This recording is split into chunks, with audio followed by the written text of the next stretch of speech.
Harrison, just first of two, I guess, just was your observation, just what happened for you guys in that fourth quarter? I mean, really, I think it started at the beginning of the game. Going back to all road trip, first game yesterday. At home, we talked about physicality. We talked about other teams getting into us, pushing us off our spots. First play of the game tonight, we get pushed off our spots. We can't even execute the first play. So I think really what it comes down to is us doing the things that we talk about in terms of simply just meeting physicality and force with force. And then once we do that, we can adjust from there. But I think their defensive pressure kind of took us out of a lot of our sets and things that we were doing throughout the course of the game. In the fourth quarter, we weren't able to get stops. And then just since this thing is snowballing on you guys, just from a frustration standpoint, where are you individually? Where are your guys in that locker room? I mean, everyone's frustrated, but at the end of the day, like I said, I mean, it's a matter of us as players looking in the mirror and doing what we're talking about. Like I said, with physicality, that was just a perfect example of we talk about it, we know that's how teams are going to play to get us out of our sets, and then we don't execute on that. So if we do the same thing over and over again and expect a different result, then that is what it's going to be. And I think that goes down the line with our execution, our patience, and our poise. Like, those are things that we can control every single night. And we did them for stretches of the game early on in the season, but the last 5-6 games or so, I mean, that's been completely out the window. Harrison, you were really aggressive tonight. What caused that change compared to the last few games we've seen?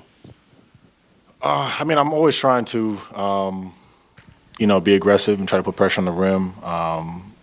Obviously, teams are, packing the paint, so just trying to be smart about that. Still too many turnovers personally on that. But, us getting to the free throw line is big. We shoot a lot of jump shots, and, I know, one of my jobs is to try to help us get there. Harrison, kind of building off that a little bit, until the fourth quarter, the volume of threes was significantly less tonight than it's been in past games. Looks like you guys were trying to really attack the basket. One, was that the game plan tonight? And two, do you think that needs to happen more consistently, less reliant on threes for this team to get back to where they were? Well, I mean, just going over the game plan, we know that Utah's one of the best teams at defending the three. So, they try to funnel everything to the paint. So for us, in general, I think us attacking and being more aggressive is better. I mean, it's going to put us at the free throw line. It's going to be hard for us to slow down the game and really have an impact, if we're shooting 30% from three and we're just hoisting threes all game. So I think for us, finding that balance, but, I would say more attacking is better for us.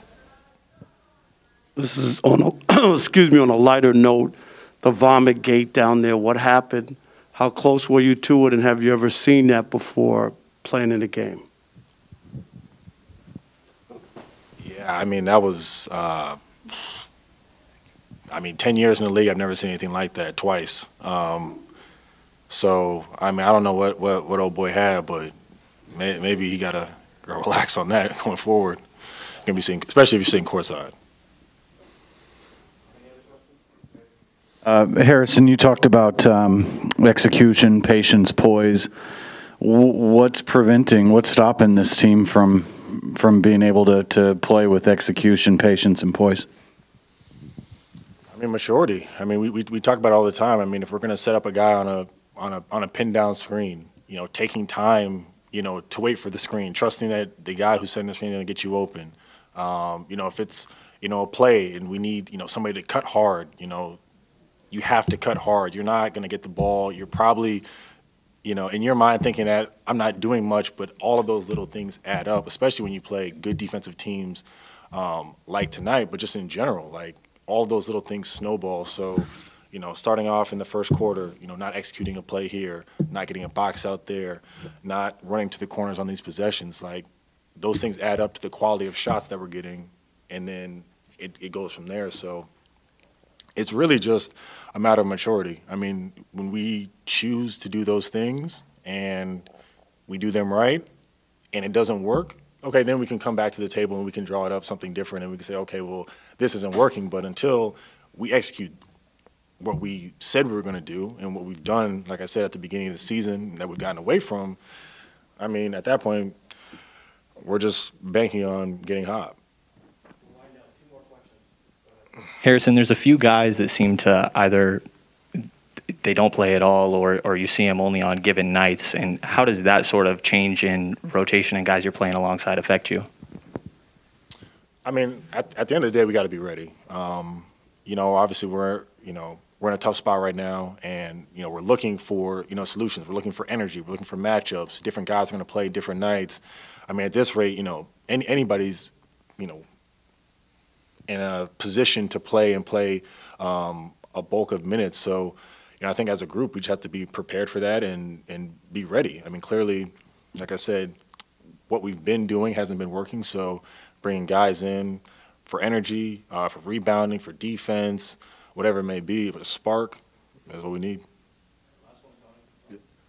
Harrison, you were down by 4 points to start the fourth quarter, and then Utah went on a 12-2 run, and then Luke called a timeout. I just want to know what he tried to convey to you guys, to get you guys motivated, after that timeout, because it's not like a repeat of yesterday, because it happened in the third quarter, at the beginning of the third quarter when you guys were down by 18 coming out of halftime, and then next thing you know, 90 seconds later you're down by 26. But this particular game, you're down by 4 and you're still in the game, and then boom, all things went haywire.